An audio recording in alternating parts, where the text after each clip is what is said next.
Hello and welcome to this day in history for January 26th. January 26th is the 26th day of the year in the Gregorian calendar, with 339 days remaining to the end of the year, unless it's a leap year, in which case there are 340 days remaining to the end of the year.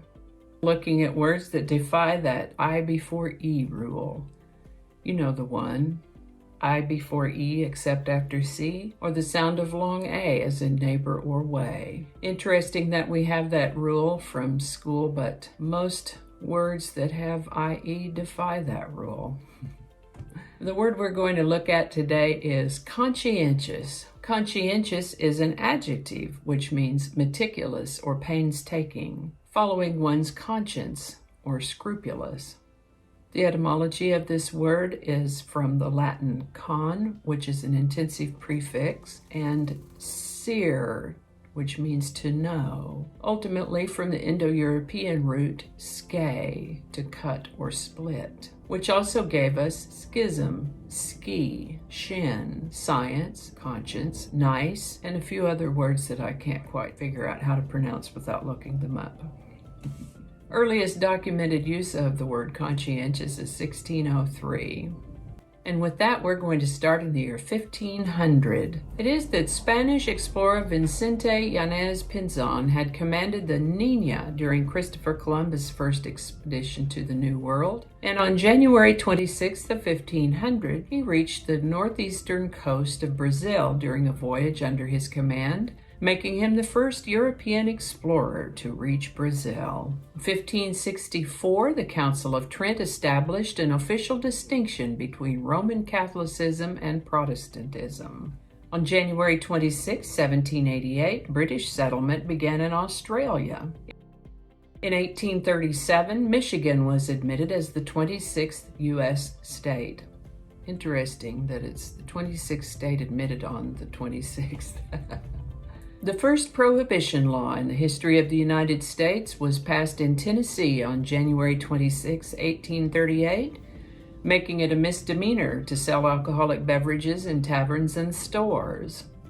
The bill stated that all persons convicted of retailing spirituous liquors would be fined at the discretion of the court, and that all fines would be used in the support of public schools.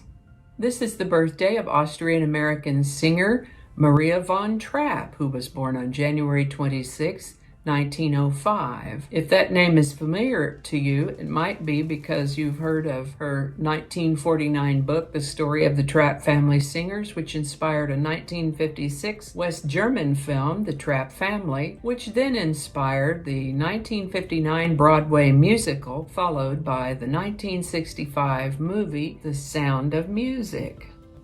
Maria died in 1987 at the age of 82. American actor and race car driver Paul Newman was born on January 26, 1925.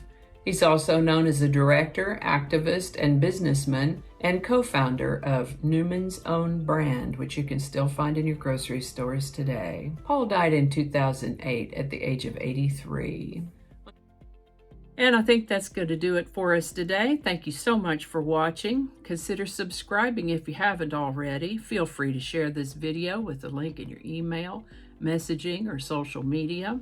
If you enjoy this series, you can check out the playlist that contains these videos. I'll put a link to that in the description. That description lives on YouTube, so for other platforms, I'll include the link to my blog page. That is called, no really.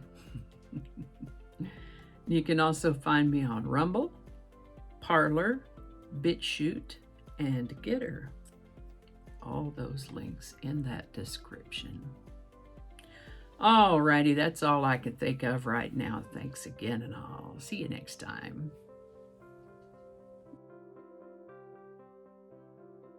January 2nd. The 16th. It's all written in Roman numerals, so I had to translate it. Hopefully I got that pronunciation close. Yeah, Annie's ready to go. Flinging happiness all over the place. Alrighty, back to work.